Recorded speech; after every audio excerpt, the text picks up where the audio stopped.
Update. Am I the a-hole for losing my 27 female cool with my parents, 57 female 59 male, for pushing me to forgive my cheating ex?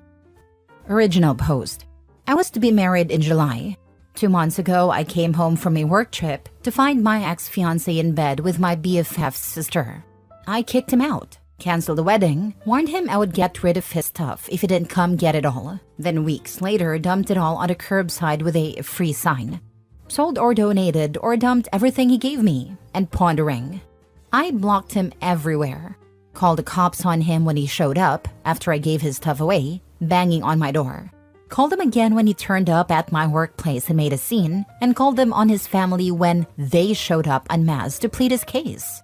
I didn't go scorched earth on ex-BFF's sister. I did tell her husband I caught her in bed with my ex. Last I heard, she'd been kicked out of the house and was back living with her parents. Ex-BFF tried talking me into giving them both a chance to explain, then got angry at me for ruining her sister's relationship, called me petty and cold-hearted. So I kicked her to the curb too. I don't want dishonest people that are blasé about betrayal in my life. This encounter no doubt simmered under my skin until I unleashed on my parents. Maybe that's the reason, because it lingered. I was so harsh with them. Last week, I met my parents for dinner. I took a date with me to the restaurant, hoping his being there would waylay any discussion about my failed engagement. My parents have been pressuring me to work things out with my ex. He is so sorry. I owe it to him to talk with him, give him 5 minutes to explain himself. She meant nothing to him. He made a mistake. I'm cruel for shutting him out the way I have. How could I call the police on him? How could I do the same to his family? His parents? They're good people. They didn't deserve to be humiliated in that manner. He's having a rough time. He's depressed. Everybody is worried about him. He loves me, really loves me. He's learned his lesson. It's time to grow up and forgive him. No, my date's presence didn't stop them from bringing it all up again. I lost my cool. Asked my father if he expected me to give my ex a pass every time he sticks his junk into anything that moves, like he does. I asked my mother how turning a blind eye to her husband's infidelity works for her.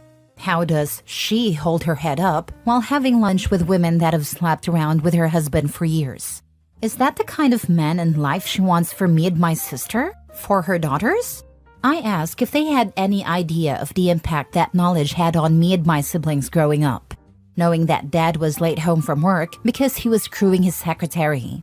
Knowing work weekend was code for dirty weekend with a woman not our mother.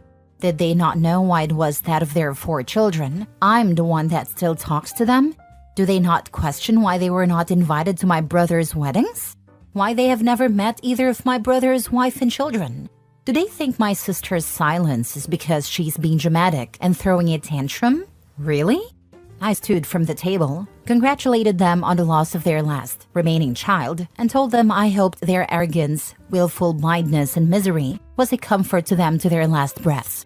Then I left. My date, I should have saved him for a proper date rather than an FU to my parents, took me to the nearest bar, let me cry on his shoulder while I proceeded to get very drunk, then made sure I got home safely. The next day, he messaged me to see if I was alive and sent a double cheeseburger, large fries, and a large Sprite over with DoorDash. I didn't block my parents, but I haven't heard from them.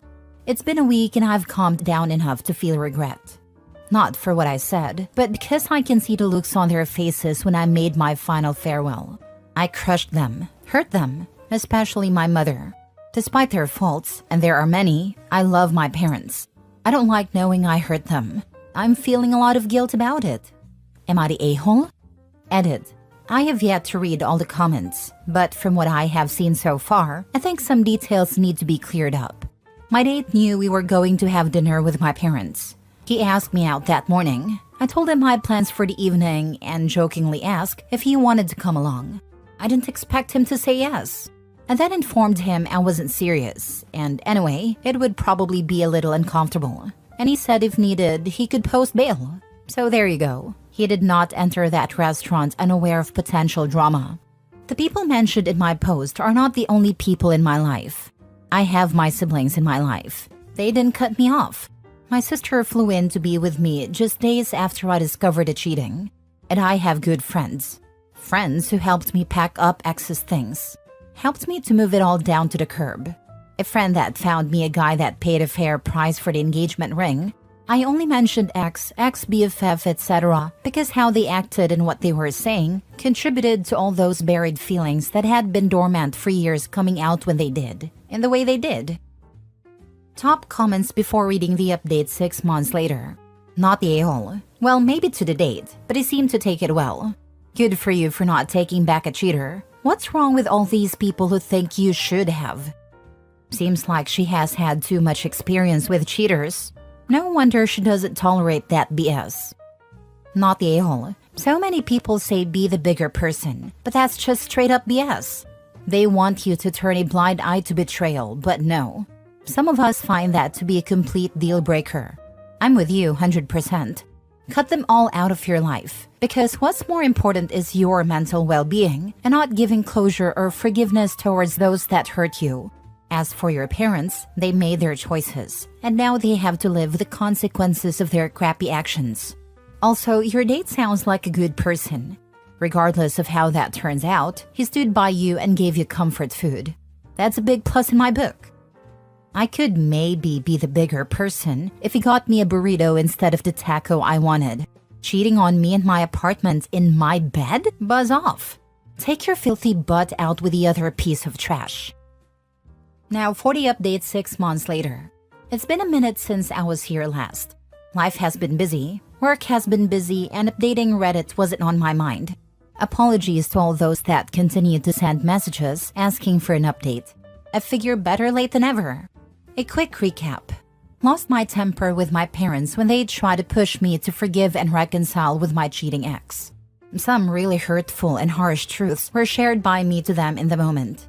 Afterwards, I felt tremendous guilt. The regret started to eat at me. Where to start? First, a thank you to all who replied to my post. I try to read every comment, and though I didn't post for the validation most of you gave, receiving it did lighten the load a little bit. It didn't take away from the guilt I carried, but I was able to work through that to see that although my timing was off, what I said was absolutely necessary. Thank you, too, to some of those that sent me private messages rather than posting on the main thread. Having read your own stories of a similar upbringing, conversing with you has helped me to understand that my childhood and teens were traumatic. That those years left wounds that I'd never addressed until this all came about. Now for what has happened since.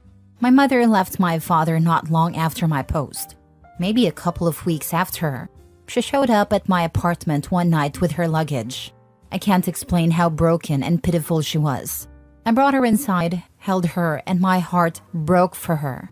I realized then that she had no one she could turn to. Absolutely no one. No family, no friends. I cannot help but wonder if she had been all alone for all the years of her marriage. And if me or one of my siblings had said something sooner, would she have had the courage to leave my father then? I'd never seen my mother, usually so dignified and unruffled, look so broken. It shocked me to see her that way. It worried me so much that I made her sleep in my bed with me. I called my siblings, and within days they all came to show support and love. Then it was me, my mother, and my sister sleeping in my bed. It was good for her to see that her children still cared. Because we did care. We did love her. It was the situation my siblings distanced themselves from. At first, my mother stayed with me. She was having a hard time of it. Years of humiliation, shame, and guilt ate at her. I was worried about her state of mind and didn't like to leave her alone. I couldn't take time off work to be with her every second of the day, so I took her to the shelter and we got her a dog. My thinking was, if she had something to take care of, it would distract her from dark thoughts. I was hoping for a puppy because they are playful and would keep her busy, but she fell in love with a 5-year-old mixed breed, and it fell right back. He's a goof. We don't know how it happened, but we woke up one night to him howling because he had somehow wedged his head in between the spindles on the stairs.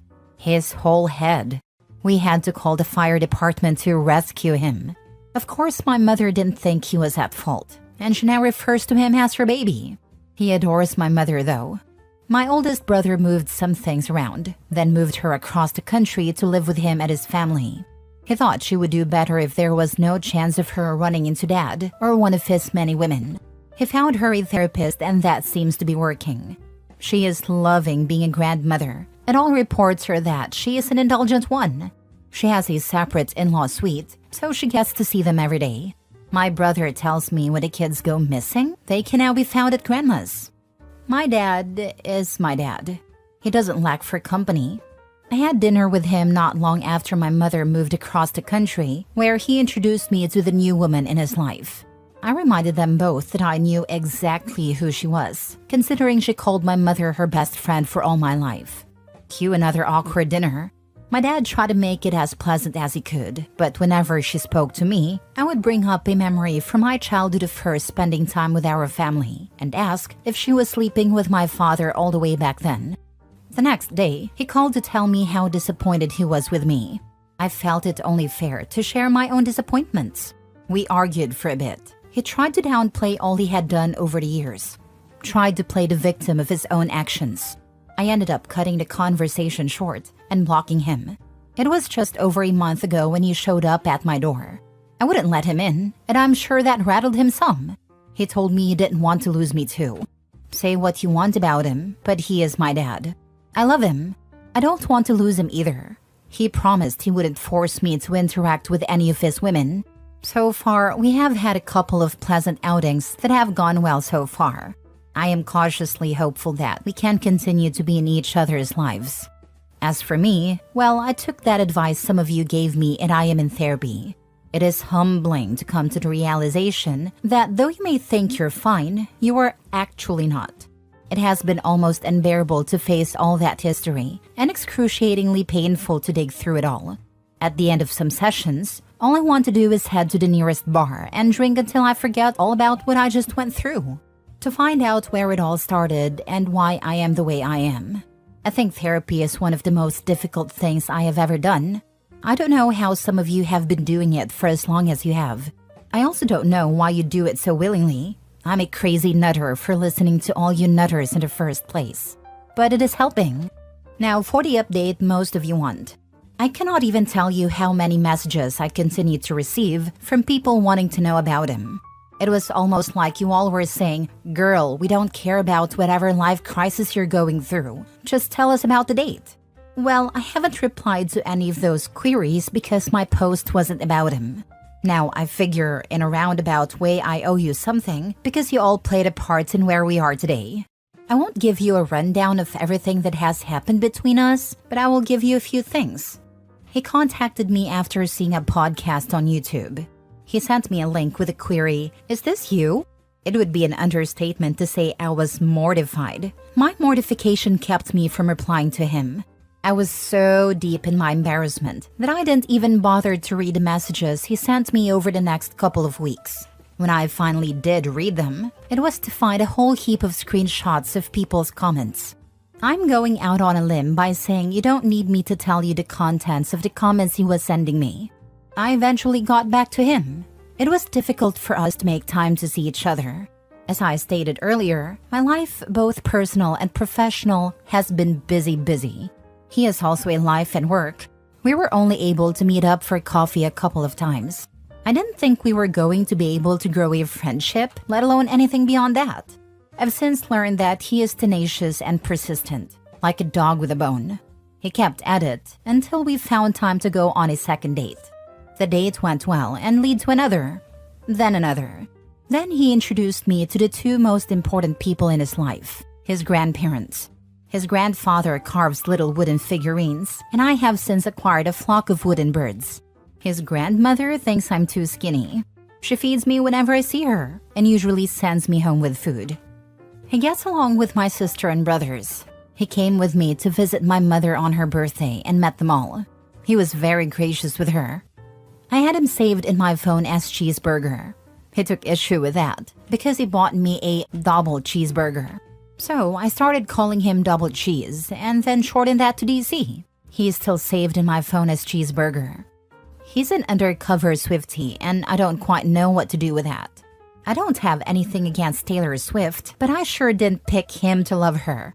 He did use his little sister and niece as cover for his Taylor Swift love. Now he uses me. I am fine with being so used. Not sure if your therapist recommended this book or not, but it's extremely helpful. Adult children of emotionally immature parents. I think it can help you navigate your relationship with them going forward, even though it sounds like you're doing a bang-up job already.